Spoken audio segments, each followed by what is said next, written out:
the best academy. Good evening everyone. Welcome to Harish Academy. Today we will discuss October 21st current affairs in detail. ఇవాళ మన first topic Kapas Kranti mission. Kapas Kranti mission. మనం previous క్లాసెస్లో ఇండియాలో cotton రైతుల్ని అభివృద్ధి చేయాలి, cotton రైతులకి అవసరమైన గిట్టుబాటు ధరను, అవసరమైన మద్దతును, అవసరమైన సపోర్ట్ను అందించడం కోసము government of India Kapas Kisan app అనే దాన్ని లాంచ్ చేయబోతా ఉందని చెప్పేసి కూడా తెలుసుకున్నాం. కపస్ కిసాన్ యాప్. కపస్ అంటే హిందీలో కాటన్ అని అర్థం, కాటన్ పత్తి. సో ఇప్పుడు ఈ పత్తి రైతులను అభివృద్ధి చేయాలి, ముఖ్యంగా పత్తి పంటలో ఈ కాటన్ కల్టివేషన్లో హై ప్రొడక్టివిటీని, ఎక్కువ ఉత్పాదకతను సాధించాలి, హై హీల్డింగ్ని సాధించాలి, అధిక దిగుబడిని సాధించాలి అని చెప్పేసి సెంట్రల్ గవర్నమెంట్ 600 crore 600 కోట్లతో కపస్ క్రాంతి మిషన్ని లాంచ్ చేసింది. దీనికి సంబంధించిన details union minister Kishan Reddy గారు హైదరాబాద్లో ప్రకటించడం జరిగింది.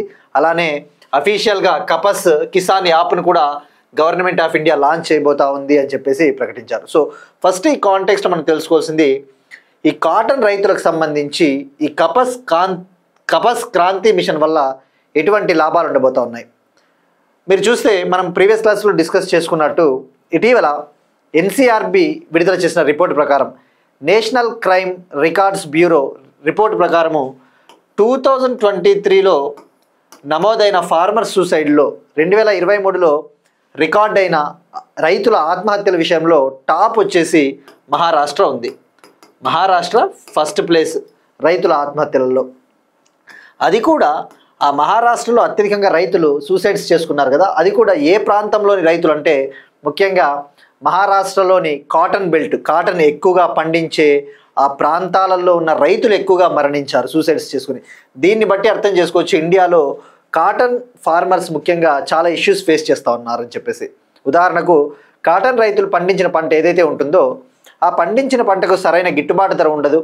వాళ్ళు పండించిన పంట ఏదైతే ఉంటుందో దాన్ని అమ్ముకోవడానికి సరైన ప్లాట్ఫామ్ కూడా లభించడం లేదు, సరైన ఒక ప్లాట్ఫామ్ కూడా లభించడం లేదు. సో ఆ సరైన ప్లాట్ఫామ్ని అందించడం కోసమే కపస్ కిసాన్ యాప్ను కూడా లాంచ్ చేశారు. ఆ కపస్ కిసాన్ యాప్లో ఏం చేయవచ్చు, ఈ కాటన్ రైతులు ఆన్లైన్లోనే స్లాట్ని బుక్ చేసుకోవచ్చు. ఆ రైతులు వాళ్ళ పంటను ఎవరికి అమ్మాలి అనుకుంటా ఉన్నారు, అటువంటి డీటెయిల్స్ అన్నీ కూడా ఆ కపస్ కిసాన్ యాప్లో ఉంటాయన్నమాట. సో ఇప్పుడు ఈ కపస్ క్రాంతి మిషన్ కింద 600 crore కేటాయించారు ఈ యొక్క మిషన్ కోసము. ఇది హై హీల్డ్ కాటన్ని డెవలప్ చేస్తుంది, అంటే అధిక దిగుబడిని సాధించడానికి ఉపయోగపడుతుంది. ఇక మరి ఏం చేయబోతా ఉన్నారు ఈ కపస్ క్రాంతి మిషన్లో భాగంగా అంటే కొన్ని టెక్నాలజీస్ని ఉపయోగించబోతా ఉన్నారు. టెక్నాలజీస్ని కావచ్చు, ముఖ్యంగా మహారాష్ట్రలో ఈ కాటన్ పండించే రైతులు ఎవరైతే ఉంటారో వాళ్ళు కొన్ని టెక్నిక్స్ ఫాలో అవుతూ ఉన్నారట. హై డెన్సిటీ ప్లాంటేషన్ టెక్నిక్స్ అని చెప్పేసి, HDP technologies, high density plantation, ఇటువంటి పద్ధతులు. అంటే ఏం లేదు, అధిక దిగుబడి ఇచ్చే సీడ్స్, వంగడాలు, కాటన్ సీడ్స్ని ఉపయోగిస్తూ ఉన్నారు. సో ఇప్పుడు ఈ హెచ్డిపి ఈ పద్ధతులు ఏవైతే ఉన్నాయో ఇటువంటి పద్ధతులు టెక్నాలజీని ఉపయోగించి అలానే రైతులకి సరైన అవగాహన వచ్చేలాగా చేయడం జరుగుతుంది. సో ఇది కపస్ క్రాంతి మిషన్కి సంబంధించిన ఇన్ఫర్మేషన్. సో ఇక్కడ గుర్తుపెట్టుకోవాల్సింది 600 crore దీనికి కేటాయించారు. Next one, UNGGIM Asia Pacific కమిటీకి సహ చైర్పర్సన్గా ఇండియా ఎన్నిక. India elected to the co-chair of United Nations global geospatial information management committee. ఇక్కడ UNGGIM గురించి ఫస్ట్ తెలుసుకోవాలా.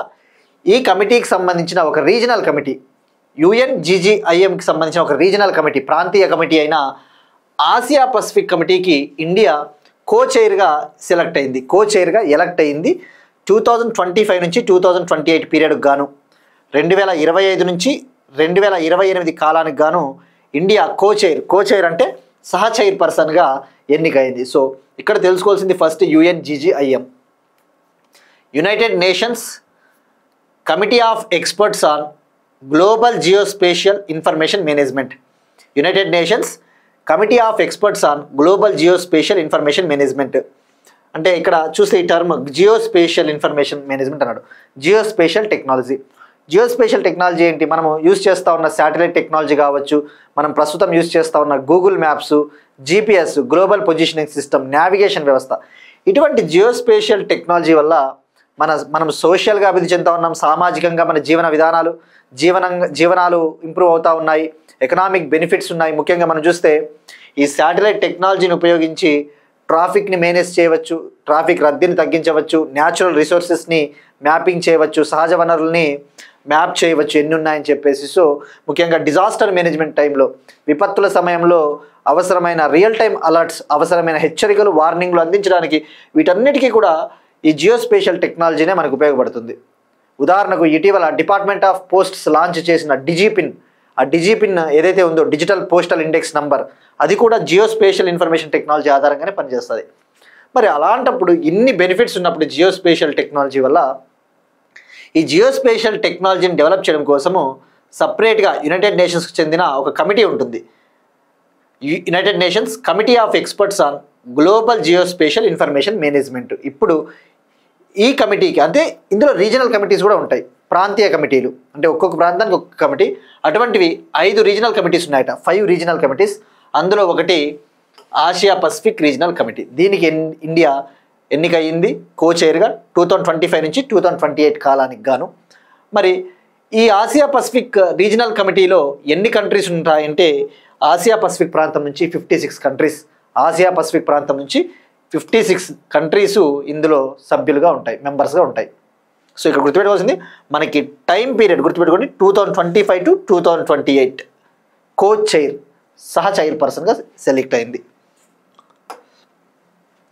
Next one, Asia development bank మరియు వరల్డ్ బ్యాంక్ మధ్య ఒక ఒప్పందం.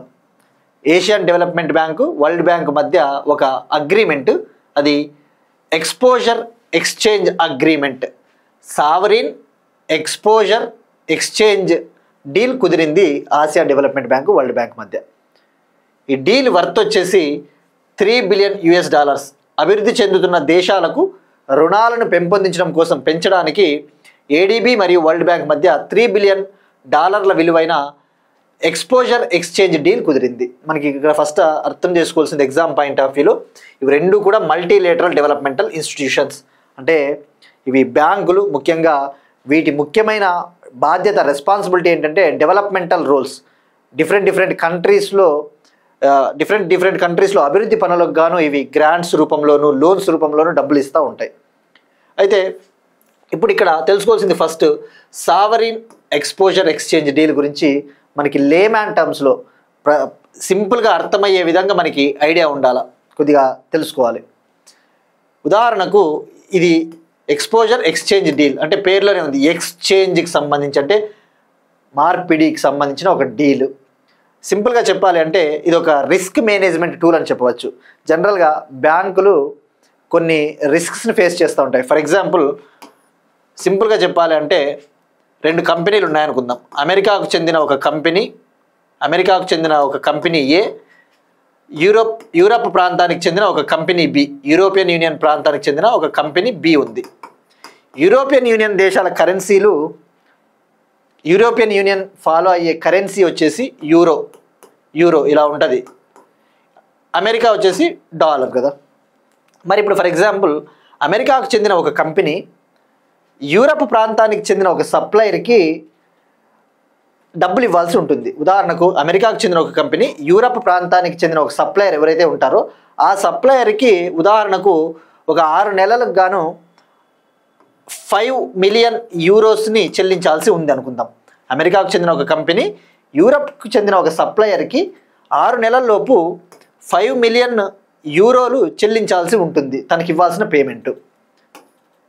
At the same time Europe యూనియన్కి సంబంధించిన ఒక కంపెనీ బి ఏదైతే ఉందో అమెరికాకు చెందిన సప్లయర్కు కూడా $5 బిలియన్ విలువైన చెల్లింపులు చెల్లించాల్సి ఉంటుంది, $5 బిలియన్. అంటే ఇక్కడ ఏంటి, అమెరికాకు చెందిన కంపెనీ యూరప్ సప్లయర్స్కి యూరోల్లో చెల్లిస్తూ ఉంది, యూరప్కు చెందిన కంపెనీ అమెరికన్ సప్లయర్కి డాలర్స్లో చెల్లిస్తూ ఉంది. అయితే ఇక్కడ ఉదాహరణకు అమెరికా చెల్లించాల్సిన డబ్బులు ఏవైతే ఉన్నాయో అమెరికన్ కంపెనీ, ఒకవేళ ఫ్యూచర్లో ఈ యూరో ఏదైతే ఉందో యూరో కరెన్సీ అమెరికా డాలర్తో పోల్చుకుంటే బలపడింది అనుకుందాం. When compare to American dollar. Euro కనుక స్ట్రెంగ్త్ అయ్యింది అనుకో, యూరో అనేది కనుక బలపడింది అనుకో, అప్పుడు అమెరికన్ కంపెనీ నష్టపోతుంది, అంతే కదా, వీళ్ళు ఎక్కువ డబ్బులు చెల్లించాల్సి ఉంటుంది. At the same time Europe ప్రాంతానికి చెందిన కంపెనీ ఏదైతే ఉందో అమెరికా కంపెనీకి డబ్బులు ఇవ్వాలి కదా, అమెరికా సప్లయర్కి. ఒకవేళ ఆ యూరో కనుక అమెరికన్ డాలర్స్తో పోల్చుకుంటే బలపడింది అనుకుందాం, స్ట్రెంగ్త్ అయింది అనుకుందాం, అప్పుడు యూరప్ కంపెనీ నష్టపోతుంది, ఎందుకంటే ఇది ఎక్కువ డబ్బులు చెల్లించాల్సి ఉంటుంది. అంటే ఒక రిస్క్ ఉంది, ఫైనాన్షియల్గా ఒక రిస్క్ ఉంది. సో అలాంటప్పుడు ఏం చేస్తారు అంటే ఆ రిస్క్ని తగ్గించుకోవడం కోసమే ఇటువంటి ఎక్స్చేంజ్ డీల్స్ కుదురుతాయి అన్నమాట. ఈ ఎక్స్చేంజ్ డీల్స్లో భాగంగా ఏం చేస్తారు అంటే మనము ఇట్లా రిస్క్ వచ్చే ఛాన్స్ ఉంది కాబట్టి మేము మీకు చెల్లించాల్సిన డబ్బుల్ని ఈ 5 మిలియన్ యూరోలు చెల్లించాలి కదా, మేము 5 మిలియన్ యూరోల బదులు దానికి సమానమైన డాలర్లను మీకు చెల్లిస్తాము. At the same time Europe company ఏం చెప్తుందంటే 5 బిలియన్ డాలర్లు విలువైన డాలర్లు మీకు చెల్లించాలి కదా, దానికి బదులుగా 5 బిలియన్ డాలర్లకు సమానమైన యూరోలు మీకు చెల్లిస్తామని చెప్పేసి యూరప్ కంపెనీ చెప్తుంది. సో ఇక్కడ మీకు ఇదంతా అవసరం లేదు, జస్ట్ ఒక అండర్స్టాండింగ్ కోసం మనకి అర్థం కావాలి కాబట్టి ఇక్కడ సావరీన్ ఎక్స్పోజర్ ఎక్స్చేంజ్ డీల్ అంటే ఏంటి అంటే ఇది ఒక risk management tool. So it's like A currency swapping agreement అని చెప్పవచ్చు. కరెన్సీలని స్వాప్ చేసుకుంటూ ఉంటారు కదా, ఆ టైప్ ఆఫ్ అగ్రిమెంట్. సో ఇక్కడ ఇప్పుడు ఏడీబీ తన member countries, Asian development bank 1966లో ఏర్పాటైంది, ఆసియా అభివృద్ధి బ్యాంకు. ఇందులో 69 కంట్రీస్ ఉంటాయి. దీని headquarters, Asian development bank headquarters Manila, Philippines. ఇందులో ఇండియా కూడా మెంబరే. ఇప్పుడు ఈ ఏడీబీ తన సభ్య దేశాలకు లోన్స్ని ఇవ్వాలి అంటే దాని కెపాసిటీని పెంపొందించాలి కాబట్టి, దాని కెపాసిటీని ఇంక్రీజ్ చేయాలి కాబట్టి ఈ $3 బిలియన్ విలువైన ఎక్స్పోజర్ ఎక్స్చేంజ్ డీల్ అనేది హెల్ప్ అవుతుంది. నెక్స్ట్ వన్, ఎన్విరాన్మెంట్కి సంబంధించిన ఒక important topic, graded response action plan. Graded response action plan. న్యూఢిల్లీలో ఎయిర్ పొల్యూషన్ ఎక్కువైపోతూ ఉందట. ముఖ్యంగా న్యూఢిల్లీ మనం ఆల్రెడీ డిస్కస్ చేసుకున్నాం world's most polluted capital city in the world.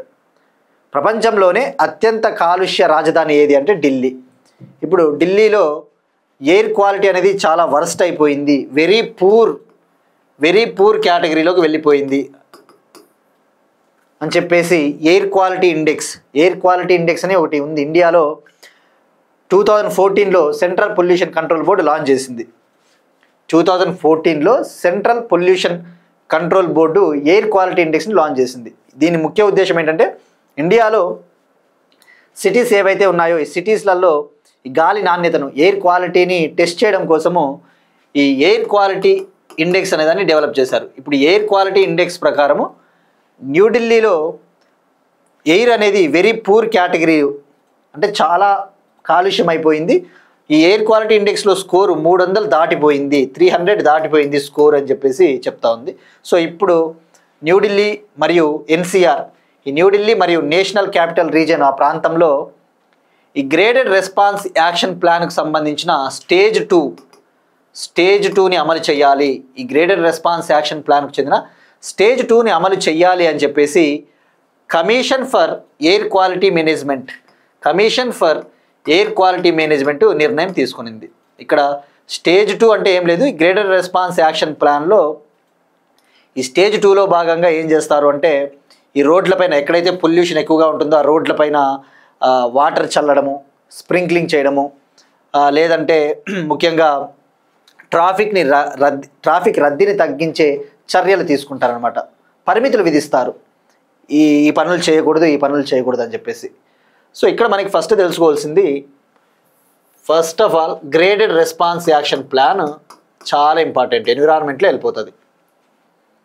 ఈ గ్రేడెడ్ రెస్పాన్స్ యాక్షన్ ప్లాన్ అనేది ఢిల్లీ ఎన్సీఆర్ ప్రాంతానికి సంబంధించి న్యూఢిల్లీ నేషనల్ క్యాపిటల్ రీజియన్ ఆ ప్రాంతంలో గాలి నాణ్యతను, ఎయిర్ క్వాలిటీని పెంపొందించడం కోసము గ్రేడెడ్ రెస్పాన్స్ యాక్షన్ ప్లాన్ని సుప్రీంకోర్టు గైడ్ లైన్స్ మేరకు ఏర్పాటు చేశారు. అంటే 2016లో MC Mehta versus union of India కేసులో సుప్రీంకోర్టు 2016లో ఎంసీ మెహతా, ఇది చాలా important, MC Mehta versus union of India కేసులో ఏమని చెప్పిందంటే న్యూఢిల్లీలో ఇంత పొల్యూషన్ పెరిగిపోతా ఉన్నా మీరు ఏం చేస్తూ ఉన్నారు అని చెప్పి ప్రభుత్వాలని అడిగితే అప్పుడు గ్రేడెడ్ రెస్పాన్స్ యాక్షన్ ప్లాన్ తీసుకొని వచ్చారు. అంటే ఇది ఇన్నోవేషన్ ఆఫ్ జ్యుడిషియరీ అని చెప్పవచ్చు. అంటే జ్యుడిషియల్ యాక్టివిజం. మన దేశంలో చాలా సమస్యలు కొన్నిసార్లు కోర్టులు యాక్షన్ తీసుకుంటే తప్ప సాల్వ్ కావు. అంటే కోర్టులు కనుక ఇంటర్వ్యూన్ కాకపోతే, కోర్టులే యాక్షన్ తీసుకుంటే తప్ప కొన్ని సమస్యలు పరిష్కారం కావని చెప్పేదానికి ఇది ఒక ఉదాహరణ. జ్యుడిషియల్ యాక్టివిజం అంటారు కదా, ఈ పాలిటీలో చాలా ఇంపార్టెంట్. జ్యుడిషియల్ యాక్టివిజం, కోర్టు చెప్తే దీన్ని తీసుకొని వచ్చారు, లేకపోతే తీసుకొని వచ్చేవాళ్ళు కాదేమో. మరి 2016లో MC Mehta versus union of India case దేనికి సంబంధించినదంటే, న్యూఢిల్లీలో గ్రేడెడ్ రెస్పాన్స్ యాక్షన్ ప్లాన్ని అమలు చేసి పొల్యూషన్ని తగ్గించాలి అన్న విషయం గుర్తుపెట్టుకోండి. మరి ఇక ఎయిర్ క్వాలిటీ ఇండెక్స్ విషయానికి వస్తే మనకి ఇక్కడ తప్పకుండా ఇది తెలుసుకోవాలి. ఎయిర్ క్వాలిటీ ఇండెక్స్ ఏం చెప్తుంది అంటే, అసలు ఎయిర్ క్వాలిటీ ఇండెక్స్ ఎన్ని పొల్యూటెంట్స్ ఆధారంగా దీన్ని ప్రిపేర్ చేస్తారు. పొల్యూటెంట్స్ అంటే ఎన్ని రకాల కాలుష్యాలను ప్రామాణికంగా తీసుకుంటుంది అంటే, పర్టికులేట్ మ్యాటర్ 2.5 PM 2.5 అనే ఒక పొల్యూటెంట్, పర్టికులేట్ మ్యాటర్ 10 ఇదొక రకమైన కాలుష్య కారకము పొల్యూటెంటు. అలానే ozone, carbon monoxide, ammonia NH3, lead PB, అలానే నైట్రోజన్ డయాక్సైడు, సల్ఫర్ డయాక్సైడ్. ఈ 8 పొల్యూటెంట్ల ఆధారంగా ఎయిర్ క్వాలిటీ ఇండెక్స్ని ప్రిపేర్ చేస్తారు. ఆ విషయం గుర్తుపెట్టుకోండి. మనకి ఇవి చాలా ఇంపార్టెంట్. స్టేట్మెంట్లలో ఎన్విరాన్మెంట్లో అడుగుతాడు. ఈ 8 రకాల కాలుష్య కారకాలు ఏవైతే ఉంటాయో, PM 2.5, PM 10, ఓజోన్, గుర్తుపెట్టుకోండి ఇది కార్బన్ మోనాక్సైడ్, కార్బన్ డైఆక్సైడ్ కాదు. వాడు స్టేట్మెంట్లలో ఏమి ఇస్తాడంటే, ఇక్కడ CO ప్లేస్లో CO2 ఇస్తాడు, మనం కన్ఫ్యూజ్ అవుతాం. So carbon monoxide, ammonia, lead, nitrogen dioxide. ఇక్కడ కూడా మళ్ళీ గుర్తుపెట్టుకోండి NO2, నాట్ N2O కాదు, NO2, సల్ఫర్ డయాక్సైడ్. ఈ 8 రకాల పొల్యూటెంట్ల ఆధారంగా ఎయిర్ క్వాలిటీ ఇండెక్స్ని తయారు చేస్తారు. ఇది ఒక కలర్ కోడెడ్ ఇండెక్స్ అని చెప్పవచ్చు. ఈ రంగుల ఆధారిత ఇండెక్స్ 6 కేటగిరీలుగా విభజిస్తారు. ఒక సిటీలో ఎయిర్ క్వాలిటీ ఎలా ఉందని ఐడెంటిఫై చేయడం కోసం, గుర్తించడం కోసం 6 కేటగిరీలు. స్కోర్ ఆధారంగా 0 to 50 స్కోర్ ఉంటే, 0 నుంచి 50 స్కోర్ ఉంటే అక్కడ గాలి మంచిగానే ఉంది, గుడ్. 51 to 100 ఉంటే సాటిస్ఫాక్టరీ, సంతృప్తికరంగా ఉంది గాలి నాణ్యత. 101 to 200 ఉంటే మోడరేట్, మధ్యస్థంగా ఉంది గాలి నాణ్యత. 201 to 300 ఉంటే పూర్. ఇక 301 to 400 ఉంటే వెరీ పూర్. ఇప్పుడు ఢిల్లీలో 300 దాటిపోయింది. ఇక 401 to 500 ఉంటే సివియర్, ఇంకా చాలా తీవ్రంగా ఉంది గాలి నాణ్యత. సో ఇవి తప్పకుండా గుర్తుపెట్టుకోండి. ఎయిర్ క్వాలిటీ ఇండెక్స్, ఈ 8 పొల్యూటెంట్స్. ఈ ఎయిర్ క్వాలిటీ ఇండెక్స్ని సెంట్రల్ పొల్యూషన్ కంట్రోల్ బోర్డు 2014లో లాంచ్ చేసింది. ఆ విషయం గుర్తుపెట్టుకోండి. ఇక గ్రేడెడ్ రెస్పాన్స్ యాక్షన్ ప్లాన్ అంటే గుర్తుపెట్టుకోండి, ఇది ఇండియా మొత్తానికి వర్తించదు. ఇది కేవలం ఢిల్లీ NCR ప్రాంతానికి సంబంధించిన ఒక కార్యాచరణ ప్రణాళిక. నెక్స్ట్ వన్, డిఫెన్స్కి సంబంధించి రక్షణ నౌక మగ్దల జల ప్రవేశం. మగ్దల అనేది ఇది ఒక రక్షణ నౌక. దీన్ని జల ప్రవేశం చేయించారట. కేరళలోని కొచ్చిన్లో దీన్ని ఇండియన్ నేవీకి అప్పగించడం జరిగింది. ఇక్కడ మగ్దల ఏంటి? ఇది ఒక anti submarine warfare shallow water craft. మనం డిఫెన్స్కి సంబంధించి డిఫరెంట్ వెజల్స్ని ఆల్రెడీ తెలుసుకున్నాం. సో ఇక్కడ మగ్దల అంటే anti submarine warfare shallow water craft. ఇది ఒక నౌక, ఇది ఒక షిప్. మరి దీన్ని ఎందుకు యూజ్ చేస్తారు అంటే, యాంటీ సబ్మెరైన్ ఆపరేషన్స్కి, ఈ శత్రు జలాంతర్గాములని నివారించడం కోసము ఆ యాంటీ సబ్మెరైన్ వార్ఫేర్ ఆపరేషన్స్, అలానే అండర్ వాటర్ ఆపరేషన్స్, ఈ లోతైన సముద్ర జలాలలో అవసరమైన ఆపరేషన్స్ను నిర్వహించడం కోసం దీన్ని ఉపయోగిస్తారు. దీని ఇంకొక నేమ్ వచ్చేసి BY-528 అనే విషయం కూడా గుర్తుపెట్టుకోండి. BY-528 అంత అవసరం లేదు మనకి, జస్ట్ మగ్దల అని గుర్తుపెట్టుకోండి. ఇక్కడ మనకి ఇంగ్లీష్లోనే గుర్తుపెట్టుకోవడానికి ట్రై చేయండి. ఇవి సింపుల్గా ASW, SWC అని గుర్తుపెట్టుకుంటే మనకి ఈజీగా మైండ్లో గుర్తుండిపోతుంది. Anti submarine warfare shallow water craft. మళ్ళీ ఇటువంటివి మన శత్రు జలాంతర్గాములని కంట్రోల్ చేయడం కోసము, అండర్ వాటర్ ఆపరేషన్స్ కోసము ఎన్ని నిర్మిస్తూ ఉన్నామో మనం అంటే 8 ASWCలను నిర్మిస్తూ ఉన్నాం. 8 anti submarine warfare shallow water క్రాఫ్ట్ని మనం నిర్మిస్తూ ఉన్నాం. అందులో ఇది 6th. ఈ మగ్దల అనేది 6వది. It is 6th of 8 ASWs. ఈ 8 ఎస్డబ్ల్యూసి వెజల్స్లో ఇది 6వది, ఆ విషయం గుర్తుపెట్టుకోండి, మగ్దల. మరి దీన్ని ఎక్కడ నిర్మించారు అంటే గుర్తుపెట్టుకోండి, దీన్ని నిర్మించినది ఎవరు, దీన్ని కన్స్ట్రక్ట్ చేశారు అంటే కొచ్చిన్ షిప్ యార్డ్, కేరళ. ఇది ఒక ప్రభుత్వ సంస్థ, కొచ్చిన్ షిప్ యార్డ్ దీన్ని నిర్మించింది. మగ్దల. నెక్స్ట్ వన్, డిఫెన్స్ ఎక్స్పోర్ట్స్కి సంబంధించి ఇండియాస్ డిఫెన్స్ ఎక్స్పోర్ట్స్ టార్గెట్స్. భారతదేశ రక్షణ రంగానికి సంబంధించి మనము కొన్ని లక్ష్యాలను నిర్దేశించుకున్నాం. ఇటీవల డిఫెన్స్ మినిస్టర్ రాజ్నాథ్ సింగ్ గారు పుణే పర్యటనలో భాగంగా కొన్ని లక్ష్యాలను వెల్లడించారు ఇండియాస్ డిఫెన్స్ టార్గెట్స్కి సంబంధించి.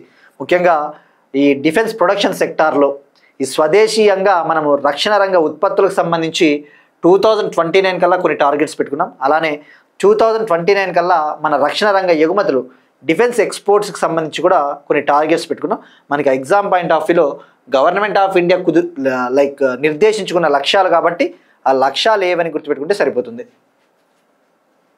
2029 కల్లా డొమెస్టిక్ డిఫెన్స్ ప్రొడక్షన్ అనేది 3 lakh crore చేరుకోవాలి. 2029 కల్లా స్వదేశీ రక్షణ రంగ ఉత్పత్తులు ఏవైతే ఉంటాయో అవి సంవత్సరానికి 3 లక్షల కోట్లు చేరుకోవాలి. 2029 కల్లా స్వదేశీ రక్షణ రంగ ఉత్పత్తులు 3 లక్షల కోట్లకు చేరుకోవాలి. అది కూడా సంవత్సరానికి ప్రయాణం.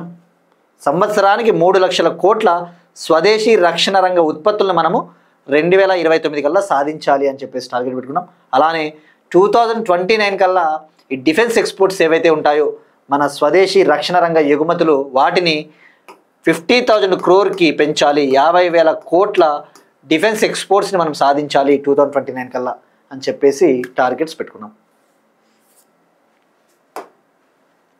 Next one, international maritime organisation, అంతర్జాతీయ సముద్ర సంస్థ అని చెప్పవచ్చు, అంతర్జాతీయ సముద్రయాన సంస్థ. ఇప్పుడు ఇది వార్తలు ఉండడానికి ప్రధాన కారణము ఇటీవల ఈ IMO ఇంటర్నేషనల్ మ్యారిటైమ్ ఆర్గనైజేషన్ ఏదైతే ఉందో దానికి సంబంధించి లండన్లో, యూకేలోని లండన్లో ఒక మీటింగ్ జరిగింది. ఆ మీటింగ్ ముఖ్య ఉద్దేశం ఏంటంటే యాక్చువల్లీ IMO అనేది ఫస్ట్ ఇక్కడ UN స్పెషలైజ్డ్ ఏజెన్సీ అనే విషయం గుర్తుపెట్టుకోండి. ఐక్యరాజ్య సమితికి సంబంధించిన ఒక ప్రత్యేక ఏజెన్సీ.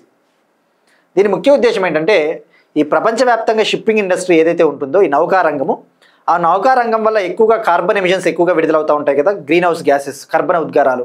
సో ఆ కర్బన ఉద్గారాలు తగ్గించాలి. ముఖ్యంగా ఈ షిప్పింగ్ ఇండస్ట్రీ ఏదైతే ఉందో ఆ షిప్పింగ్ ఇండస్ట్రీలో ఫాజిల్ ఫ్యూయల్స్ని, శిలాజ ఇంధనాలు అంటే కోలు, పెట్రోలియం, బొగ్గు అటువంటివి ఉపయోగించుకోకుండా సస్టైనబుల్ ఫ్యూయల్ని వాడాలి. సుస్థిరమైన ఇంధనాన్ని వాడడం ద్వారా 2050 కల్లా 2050 కల్లా ఈ షిప్పింగ్ ఇండస్ట్రీ ఏదైతే ఉందో, ఈ షిప్పింగ్ రంగం ఏదైతే ఉందో 2050 కల్లా ఆ షిప్పింగ్ రంగంలో నెట్ జీరో ఎమిషన్స్ని సాధించాలి. అంటే 0 కర్బన ఉద్గారాలను 2050 కల్లా సాధించాలి అని చెప్పేసి IMO ఒక టార్గెట్ పెట్టుకునింది. అయితే దానికోసం ఒక ప్లాన్ తీసుకురావాలి కదా. మరి ఆ లక్ష్యాన్ని సాధించాలి అంటే కార్బన్ ఫ్రీ షిప్పింగ్ ప్లాన్ని అమలు చేయాలి. కార్బన్ ఫ్రీ షిప్పింగ్ ప్లాన్ అంటే కార్బన్ రహిత షిప్పింగ్ ప్రణాళిక. మరి ఆ ప్రణాళికను తీసుకురావాలంటే ఓటు వేయాల్సి ఉంటుంది కంట్రీలు. ఆ IMOలో ఎన్ని కంట్రీస్ అయితే ఉంటాయో దానికి మద్దతుగా, సపోర్ట్గా ఓటు వేయాలి. అయితే ఇక్కడ జరిగిన లండన్ సమావేశంలో 57 కంట్రీలు, సుమారుగా 57 కంట్రీలు ఈ ప్రణాళికకి అసలు ఓటే వేయలేదు. ఈ ప్రణాళికని యాక్చువల్లీ 2027 నుంచి తీసుకురావాలని చెప్పేసి IMO ప్లాన్ చేస్తూ ఉంది. అయితే ఇప్పుడు అసలు ఈ ప్రణాళికని, ప్లాన్ని అపోజ్ చేస్తూ 57 కంట్రీస్ ఓటు వేశాయి. అంటే దీనివల్ల ఏమవుతుంది, ఈ కార్బన్ ఫ్రీ షిప్పింగ్ ప్లాన్ అనేది ఆలస్యం అవుతుంది. ఇప్పుడు ఈ కార్బన్ ఫ్రీ షిప్పింగ్ ప్లాన్ని అడాప్ట్ చేసుకోవాలి, దీన్ని అమల్లోకి తీసుకురావాలి అంటే మళ్ళీ 2026 అక్టోబర్ వరకు వెయిట్ చేయాలి. ఇప్పుడు వీళ్ళు ఈ కార్బన్ ఫ్రీ షిప్పింగ్ ప్లాన్ని 1 సంవత్సరం పాటు దీనిపైన చర్చలు లేకుండా చేసినట్టు అయింది. ఇక నెక్స్ట్ ఇయర్ మళ్ళీ డిస్కషన్స్ జరుగుతాయట, చూడాలి. సో ఇక్కడ మనకి మెయిన్ ఏంటంటే IMO ఇంటర్నేషనల్ మ్యారిటైమ్ ఆర్గనైజేషన్ ఏదైతే ఉందో 2023లో గ్రీన్ హౌస్ గ్యాస్ స్ట్రాటజీ అనేది ఒకటి తీసుకుని వచ్చింది. ఇంటర్నేషనల్ మ్యారిటైమ్ ఆర్గనైజేషన్ 2023లో గ్రీన్ హౌస్ గ్యాస్ స్ట్రాటజీ అని చెప్పేసి ఒకటి తీసుకొని వచ్చింది షిప్పింగ్ రంగం కోసం. ఆ ప్రణాళికలో భాగమే ఈ carbon free shipping plan. So ఇక్కడ గుర్తుపెట్టుకోండి, IMO 2023 GHG strategy for shipping industry. So ఇది మనకి ఇంపార్టెంట్. నెట్ జీరో ఎమిషన్స్ని షిప్పింగ్ రంగంలో ఎప్పుడు సాధించాలి అనుకుంటున్నారు అంటే 2050. అదే ఇండియా ఓవరాల్గా ప్రపంచవ్యాప్తంగా అన్ని రంగాలలో కర్బన ఉద్గారాలని 0 చేయాలి అని చెప్పేసి మనం పెట్టుకున్న టార్గెట్ 2070 నెట్ జీరో ఎమిషన్స్. అన్ని రంగాలలో ఈ కర్బన ఉద్గారాలను 0కు తీసుకురావాలి అంటే net zero emissions 2070 India target. అదే యూరోపియన్ యూనియన్ అయితే 2050 టార్గెట్ పెట్టుకునింది. యూరోపియన్ యూనియన్ 2050 కల్లా అన్ని రంగాలలో కర్బన ఉద్గారాలను 0కి తీసుకురావాలని చెప్పేసి టార్గెట్ పెట్టుకున్నాం. బట్ షిప్పింగ్ ఇండస్ట్రీకి అయితే 2050 అన్న విషయం గుర్తుపెట్టుకోండి. ఇక ఈ కాంటెక్స్లో మనం తెలుసుకోవాల్సింది ఇక్కడ ఐఎంఓ గురించి కొద్దిగా కొన్ని పాయింట్లు తెలుసుకోవాలి. ఎందుకంటే ఇది యుఎన్ స్పెషలైజ్డ్ ఏజెన్సీ కాబట్టి, ఐక్యరాజ్య సమితికి సంబంధించిన ప్రత్యేక ఏజెన్సీ కాబట్టి వాడి స్టేట్మెంట్లలో ఇస్తాడు. ఐఎంఓ ఇది 1948లో ఏర్పాటైంది. 1948లో దీని హెడ్ క్వార్టర్స్ లండన్, యూకే. ఇందులో మెంబర్ కంట్రీస్ 176 ఉన్నాయి. Member countries 176. ఇందులో ఇండియా కూడా మెంబర్. ఆ విషయం గుర్తుపెట్టుకోండి. ఇండియా ఈ ఐఎంఓలో 1959లో జాయిన్ అయ్యింది. మరి ఇప్పుడు యాక్చువల్లీ ఈ ఐఎంఓ మెంబర్ కంట్రీస్ ఈ కార్బన్ ఫ్రీ షిప్పింగ్ ప్లాన్ని అమలు చేయడానికి ఎందుకు వ్యతిరేకిస్తూ ఉన్నాయంటే మెయిన్గా డొనాల్డ్ ట్రంప్ అసలు ఈ షిప్పింగ్ ఇండస్ట్రీ అనేది మాకు చాలా కీలకము, సో అని చెప్పేసి ఆ గవర్నమెంట్ అపోజిషన్ మేరకే ఈవెన్ ఇండియా కూడా తలొగ్గాల్సి వచ్చింది ఈ డిమాండ్కి. సో ఇది ఇంటర్నేషనల్ మ్యారిటైమ్ ఆర్గనైజేషన్ సంబంధించిన ఇన్ఫర్మేషన్. ఇప్పుడు క్వశ్చన్ చూద్దాం. 2028 నాటికి దేశీయ 7 నానోమీటర్ చిప్ని అభివృద్ధి చేయబోతా ఉన్నారు కదా, దాని పేరేంటి? మనం డిస్కస్ చేసుకున్నాం. By 2028 indigenous 7 nanometre scale chip is going to be ready. What's that name? దాని పేరేంటి? మనం ఆ పేరు డిస్కస్ చేసుకున్నాం, అది ట్రై చేయండి. ఇంకా మనం నేను అడిగిన క్వశ్చన్, భారత్ జెన్ అనే ఒక ఇండియాస్ ఇండిజినస్ ఏఐ ప్లాట్ఫామ్, భారతదేశపు స్వదేశీ ఏఐ మోడల్ని మనం నెక్స్ట్ 2 yearsలో డెవలప్ చేయబోతున్నాం. దీనికి ఏ ఐఐటి నేతృత్వం వహిస్తూ ఉందంటే IIT Bombay is leading this project. IIT బాంబేకి సపోర్ట్గా IIT Hyderabad, IIT Madras, IIT Kanpur, IIM Indore అటువంటి సంస్థలు, ఐఐటి మండి అటువంటి సంస్థలు తమ కోఆపరేషన్ని అందిస్తూ ఉన్నాయి. So Bharat Gen indigenous AI model, IIT Bombay is leading that project. Next topic, యుతనేషియాను చట్టబద్ధం చేసిన మొదటి లాటిన్ అమెరికా దేశంగా ఉరుగ్వే. యుతనేషియాను చట్టబద్ధం చేసిన మొదటి లాటిన్ అమెరికా దేశంగా Uruguay. Uruguay becomes first Latin American country to legalise euthanasia. ఇక్కడ ఉరుగ్వే అనేది సౌత్ అమెరికన్ కంట్రీ కదా, ఒక దక్షిణ అమెరికా దేశం. ఆ దక్షిణ అమెరికా దేశాలని లాటిన్ అమెరికా దేశాలని కూడా పిలుస్తారు. మరి ఇక్కడ ఈ యుతనేషియా అనే దాన్ని చట్టబద్ధం చేసింది ఉరుగ్వే. ఇక్కడ ఫస్ట్ ఆఫ్ ఆల్ యుతనేషియా అంటే ఏంటో తెలుసుకోవాలి. తర్వాత ఇది మనకి ఫ్యాక్ట్, మనకి డైరెక్ట్గా ఎగ్జామ్లో యుతనేషియాను చట్టబద్ధం చేసిన మొదటి లాటిన్ అమెరికా దేశం ఏది అంటే ఉరుగ్వే. అది డైరెక్ట్గా 1 లైనర్ అడిగితే మనకి అది సరిపోతుంది, కానీ మనకు అది కాదు కదా, ఇంకా కొద్దిగా డెప్త్ తెలుసుకోవాలి. అసలు యుతనేషియా అంటే ఏంటో తెలుసుకోవాలి. ఫస్ట్ ఆఫ్ ఆల్ యుతనేషియా అంటే మీనింగ్ గుడ్ డెత్ అని అర్థం. గుడ్ డెత్ అంటే మంచి మరణం, మంచి చావు. ఇక్కడ మీరు చూస్తే ఇమేజ్లో ఒక పేషెంట్ ఉంది, ఒక పేషెంట్ సఫర్ అవుతూ ఉంది ఒక వ్యాధితో. యుతనేషియా అనేది ఏంటంటే గుడ్ డెత్ అంటే జనరల్గా ఎవరైతే ఒక పర్సన్ ఒక నయం కాని వ్యాధితో బాధపడతా ఉన్నాడు అనుకుందాం, ఇన్క్యూరబుల్ డిసీజ్తో బాధపడతా ఉంటే, ఏదైనా ఒక అసలు ఇక ఆ వ్యాధికి నయం అవ్వదు, ఫర్ ఎగ్జాంపుల్ ఏదైనా బ్రెయిన్ డెడ్ కావచ్చు, ఏదైనా అటువంటి వ్యాధులతో బాధపడతా ఉన్నాడు అనుకుందాం, నయం కాని వ్యాధి. అలానే చాలా ఇమ్మెన్స్ పెయిన్ ఉన్న వ్యాధి, అంటే భరించలేనంత నొప్పి ఉన్నటువంటి వ్యాధి కనుక ఎవరైతే ఫేస్ చేస్తూ ఉంటారో వాళ్ళు ఇక జీవోత్సవంలాగా పడి ఉంటారు. జస్ట్ ఏదో బతుకుతున్నారంటే బతుకుతుంటారు అంతే, జీవోత్సవంలాగా. వాళ్ళలో చలనం ఉండదు, ఏముండదు. సో అటువంటి వాళ్ళకి right to die with dignity, అంటే వాళ్ళకి మరణాన్ని గనక మనం ప్రసాదిస్తే, వాలంటీర్గా స్వచ్ఛందంగా వాళ్ళకి గనక మరణాన్ని ప్రసాదిస్తే అదే యుతనేషియా అంటారు. అంటే it's like a intentional acting of taking of a life.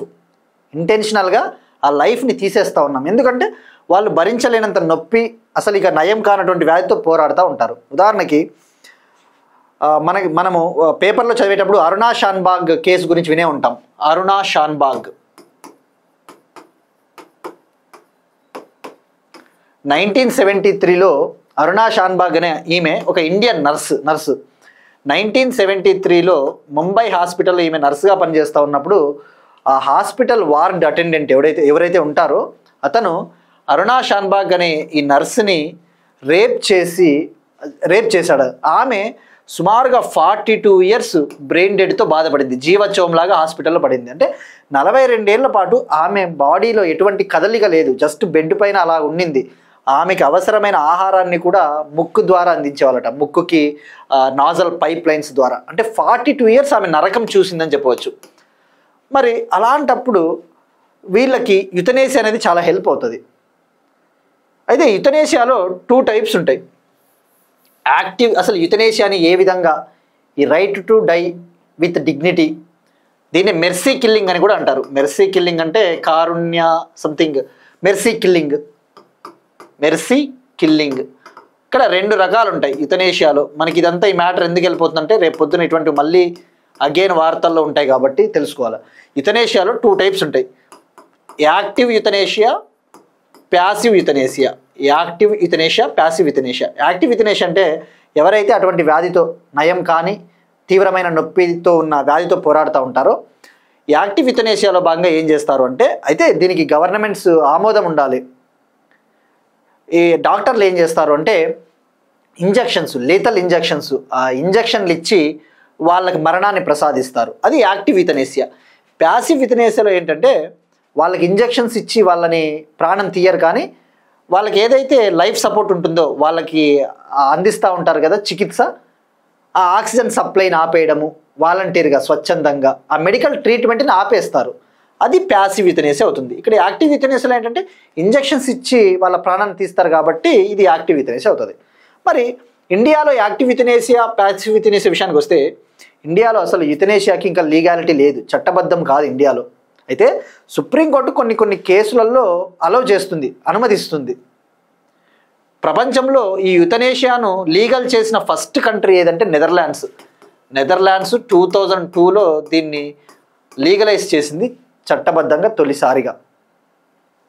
మరి ఇండియా విషయానికి వస్తే 2011లో ఎప్పుడైతే ఈ అరుణా షాన్బాగ్ కేసు వచ్చినప్పుడు సుప్రీంకోర్టు చెప్పింది, ఓకే ఈ యొక్క ప్యాసివ్ యుతనేసియాని కన్సిడర్ చేయండి, ప్యాసివ్ యుతనేసియాని ఒకసారి పరిశీలించండి అని చెప్పింది. అయితే ఈమె 2015లో చివరికి అరుణా షాన్బాగ్ 2015లో 42 ఏళ్ల పాటు పోరాడి ఆమె మరణించింది. అయితే యుతనేసియా ద్వారా కాదు, ఆమె మామూలుగా మరణించింది ఇక. బట్ 2011లో అరుణా షాన్బాగ్ కేసులో సుప్రీంకోర్టు ఇక చెప్పింది, ప్యాసివ్ యుతనేసియాని ఒకసారి పరిశీలించండి ఇటువంటి ఎక్సెప్షనల్ కేసెస్లో, ఇటువంటి అరుదైన కేసుల్లో అని చెప్పింది. ఆ తర్వాత 2018లో again supreme court common cause versus union of India case, ఈ కేసులు చాలా ఇంపార్టెంట్, మనకి పాలిటీలో హెల్ప్ అవుతాయి. పాలిటీలో వాడు ఎగ్జామ్లో ఈ మధ్యన ఎగ్జామ్స్లో ఎక్కువ అబ్జర్వ్ చేస్తే జడ్జిమెంట్స్ అడుగుతూ ఉన్నాడు. 2018లో common cause versus union of India case 2018లో కూడా ఈ ప్యాసివ్ యుతనేసియా అనేది కొన్ని సందర్భాల్లో అవసరం అని చెప్పేసి సుప్రీంకోర్టు చెప్పింది. సో మనకి యుతనేసియా అంటేనే గుర్తు రావాల్సిండేది Aruna Shanbaug case, common cause versus union of India case 2018. But ఇండియాలో అయితే ఓవరాల్గా యుతనేషియాని చట్టబద్ధం ఇంకా చేయలేదు.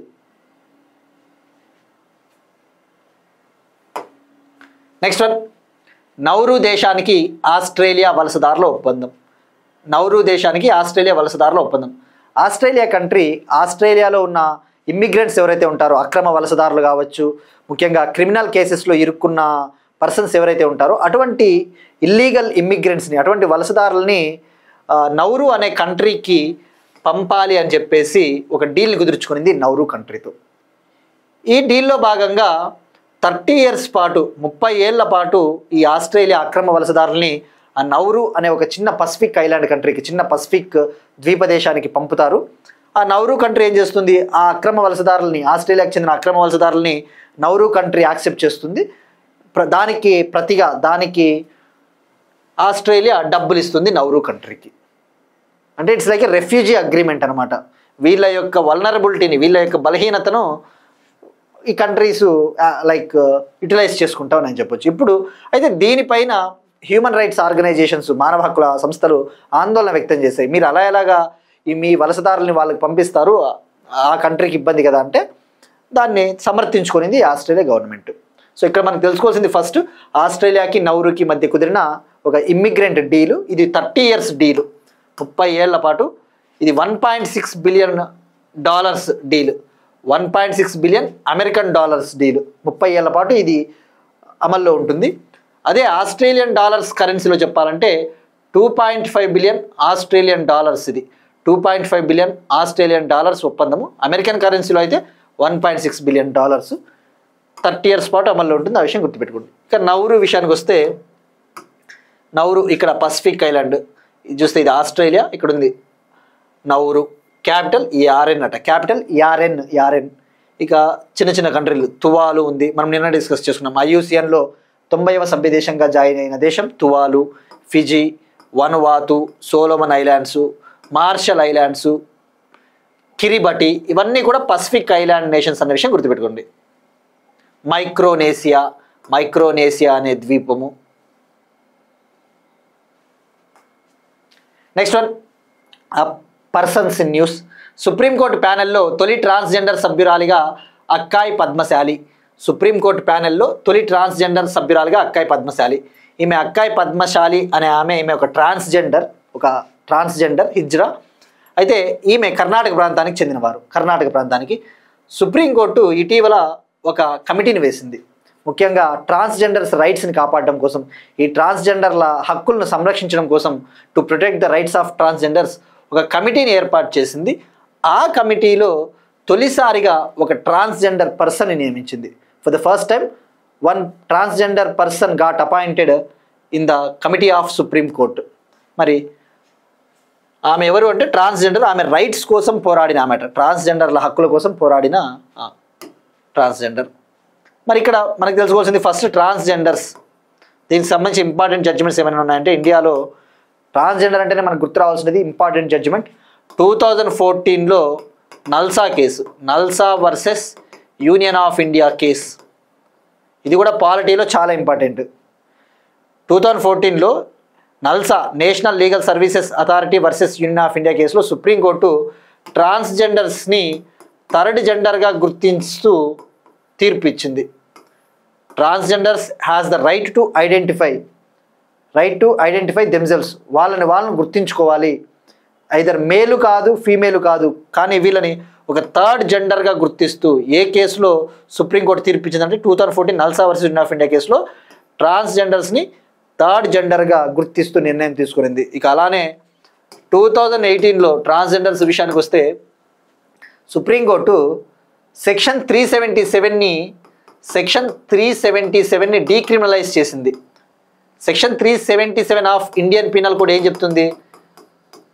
Which criminalises homosexuality in India. ఇది బ్రిటిష్ కాలం నాటికి సంబంధించిన సెక్షన్.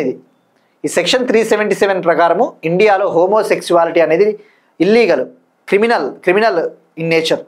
ఎవరైతే స్వలింగ సంపర్కంలో పాల్గొంటారో అది నేరము సెక్షన్ 377 ప్రకారం. అయితే 2018లో సుప్రీంకోర్టు ఈ సెక్షన్ 377ని డీక్రిమినలైజ్ చేసింది. భారతదేశంలో స్వలింగ సంపర్కం అనేది ఇక అనుమతి ఉంది అన్నట్టుగా. సో ట్రాన్స్జెండర్స్ అంటేనే మనకి 2 కేసులు గుర్తు రావాలి, ఆ విషయం గుర్తుపెట్టుకోండి. Next one, appointments. అసోచామ్ ప్రెసిడెంట్గా నిర్మల్ కే మిందా గారు సెలెక్ట్ అయ్యారు. అసోచామ్ ప్రెసిడెంట్గా నిర్మల్ కే మిందా గారు. ఈయన యూనో మిందా అనే గ్రూప్కి ఎగ్జిక్యూటివ్ చైర్మన్, యూనో మిందా అనే కంపెనీకి ఎగ్జిక్యూటివ్ చైర్మన్. ఇక్కడ అసోచామ్ అంటే ఏం లేదు, associated chambers of commerce and industry of India.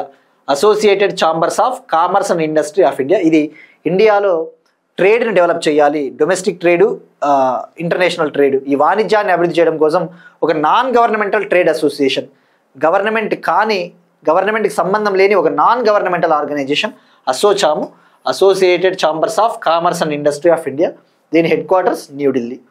ఇప్పుడు దీనికి ప్రెసిడెంట్గా నిర్మల్ కే మిందా గారు సెలెక్ట్ అయ్యారు, ఆ విషయం గుర్తుపెట్టుకోండి. నెక్స్ట్ వన్, స్పోర్ట్స్కి సంబంధించి 2025 Asia youth games. 2025 Asia youth గేమ్స్లో కురాష్ గేమ్లో మరో 2 పథకాలు గెలుచుకున్న భారతదేశం. కురాష్ అంటే ఇది ఒక టైప్ ఆఫ్ రెజ్లింగ్, ఇది ఒక రెజ్లింగ్ లాంటి గేమ్. ఇక మనం తెలుసుకోవాల్సింది 2025 ఆసియా యూత్ గేమ్స్. ఈ 2025 ఆసియా యూత్ గేమ్స్ బహ్రెయిన్లోని మనామాలో స్టార్ట్ అయ్యాయి. బహ్రైన్ కంట్రీలోని మనామా సిటీలో స్టార్ట్ అయ్యాయి. అక్టోబర్ 19న ప్రారంభమయ్యాయి. అక్టోబర్ 19th నుంచి అక్టోబర్ 31st వరకు ఈ గేమ్స్ జరగబోతున్నాయి. ఇప్పుడు జరుగుతూ ఉన్నది 3rd ఎడిషన్, 3వ ఆసియా యూత్ గేమ్స్. మరి ఇందులో భారతదేశానికి ఈ కురాష్ గేమ్లో మరో 2 మెడల్స్ని సాధించి పెట్టారు మన ఇండియన్ ప్లేయర్స్. ఉమెన్స్ 52 kg కేటగిరీలో మహిళల 52 kgల విభాగంలో కనిష్క బిదురి అనే మహిళ సిల్వర్ మెడల్ని గెలుపొందింది. మెన్స్ 83 kg కేటగిరీలో పురుషుల 23 kgల విభాగంలో అరవింద్ అనే ప్లేయరు బ్రాంజ్ మెడల్ని గెలుపొందాడు. ఇక ఇది నిన్నటి వరకు ఈ కురాష్ గేమ్లో ఇండియా 3 మెడల్స్ గెలుపొందింది. మనం వన్స్ ఈ టోర్నమెంట్ ముగిసిన తర్వాత టాప్లో ఏది నిలిచింది, ఇండియా ఎన్ని మెడల్స్ గెలుపొందింది, ఇవన్నీ డీటెయిల్గా తెలుసుకుందాం. బట్ ఇక్కడ కురాష్ అంటే రెజ్లింగ్, టైప్ ఆఫ్ రెజ్లింగ్ అన్న విషయం గుర్తుపెట్టుకోండి. ఇక ఇండియా తరఫున 222 అథ్లెట్స్ పాల్గొంటున్నారట. భారతదేశం తరఫున 222 అథ్లెట్స్ ఈ టోర్నమెంట్లో పాల్గొంటూ ఉన్నారు.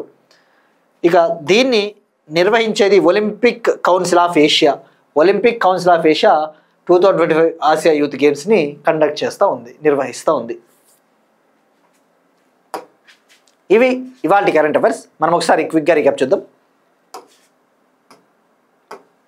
కపస్ Kranti mission, UNGGIM Asia Pacific committee, ADB world bank ఒప్పందం, గ్రేడెడ్ రెస్పాన్స్ యాక్షన్ ప్లాన్, రక్షణ నౌక Magdala, India's defence sector targets, international maritime organisation, యుతనేషియాను చట్టబద్ధం చేసిన మొదటి లాటిన్ అమెరికా దేశంగా ఉరుగ్వే, నౌరు ఆస్ట్రేలియా వలసదారుల ఒప్పందం, సుప్రీంకోర్టు ప్యానెల్లో తొలి ట్రాన్స్జెండర్ సభ్యురాలిగా అక్కాయ్ పద్మశాలి కర్ణాటక, అసోచామ్ కొత్త president Nirmal K మిందా, 2025 Asia youth games. That's it. These are today's current affairs. We'll meet you next time. Thank you everyone.